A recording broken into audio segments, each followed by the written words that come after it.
When something has not gone the way that you would like it to go, consider what were the vulnerability factors, okay? So let's say I arrive late to a doctor's appointment and they don't see me.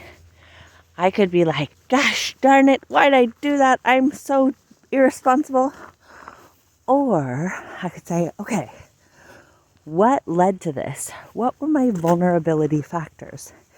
And first we're going to check in, were my basic needs met? So we go through the please skill. This is from DBT. What were my physical illnesses taken care of? Had I taken my meds? Was I, had I missed a bunch of doctor's appointments, etc. Then eating. Have I been eating? Have I had consistent calories? Then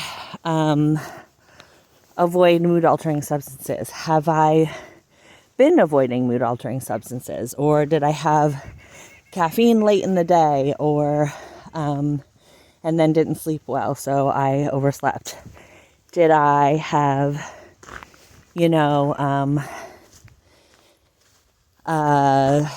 alcohol late at night and then I didn't sleep well? Did I have 3 cups of coffee for breakfast and no food? So now I'm anxious and I couldn't organize myself to get to the place on time. And then PLEAS, sleep. Again, did I sleep well? Did I not sleep well? E, exercise or movement. Have I had regular movement? Or is there a bunch of pent up, stress chemicals in my system and I haven't gotten the resourcing of the mood boosting chemicals, which I can get through movement. Okay, so go through those and see, are there any vulnerability factors there? So with being late, there's often something like that. Okay, then once I've gone through the physical stuff, then I could go, okay, what else is going on in my life? I'm having a big relationship conflict and I stayed up late arguing. Okay, great. That tells you something. You don't have a lot of resources to organize getting somewhere on time. These cute little goats. Is my, was it actually unreasonable for me to be able to get there on time? Was I, scheduled the thing for 9 and my kid's bus doesn't come till 8:45 and it's a half an hour away? Okay, that'll tell me I didn't actually have the amount of time. So there was some magical thinking around time. What else could it be? I had no food in the house, and so I drove to Dunkin' Donuts, which then made me late because I didn't actually have time for that, right? So you're looking at all of the reasons why the thing might have happened.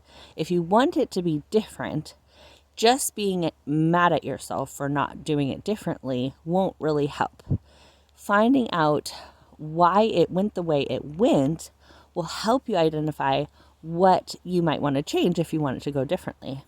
So I might realize, okay, I might need to order groceries because I thought I could make it to the grocery store, but I didn't. And then I needed to go to Dunkin' Donuts. So in the future, I'm going to order groceries because it looks like I'm not a person who could go to the grocery store, which takes the willingness to acknowledge what you are and are not capable of.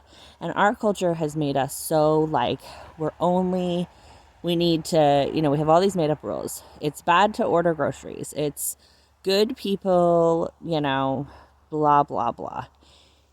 But when we're like, okay, looks like I'm not capable of that. So looks like I'm not capable of getting my kid on the bus at 9:45 and then driving for half an hour, but having it only take 15 minutes. So I'm going to need to make the appointment later.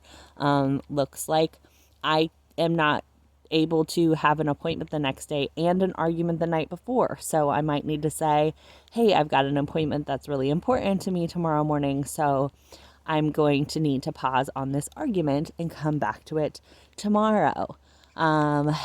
This don't go to bed angry thing is actually one of the most silly ideas that we've brought into relationships, because actually, the tireder you get, the less effective you are, and the more chance for you to be very vulnerable and act outside of your values is. So going to bed angry is actually a great idea, because you might wake up and you're not angry anymore. Or you might have a much better understanding of the circumstance. So vulnerability factors could be a whole slew of things, both social, emotional, and physical. And looking at them can help us when we're like, why did this happen? No, I'm so bad. To realize, oh, this happened for a specific reason. I can influence that reason, and I can change things for the future. And in that way, every sort of less preferred outcome becomes an awesome set of information for you to be able to move towards more a life that's more worth living for you, because you're fine tuning. So just like a scientist, when they make a mistake or their hypothesis is proven false, it's super helpful for them because it points them closer to the direction of a hypothesis that will prove to be true. And that is what our life is just a series of hypotheses.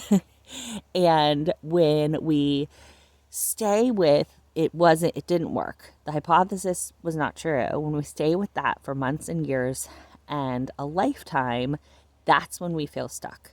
When we see it with curiosity and go, okay, more information, fabulous, right? And we might have some grief in there, that's fine. But when we feel stuck, it means we're not seeing that the information is available for you to create a different outcome in the future. Okay, lots of love.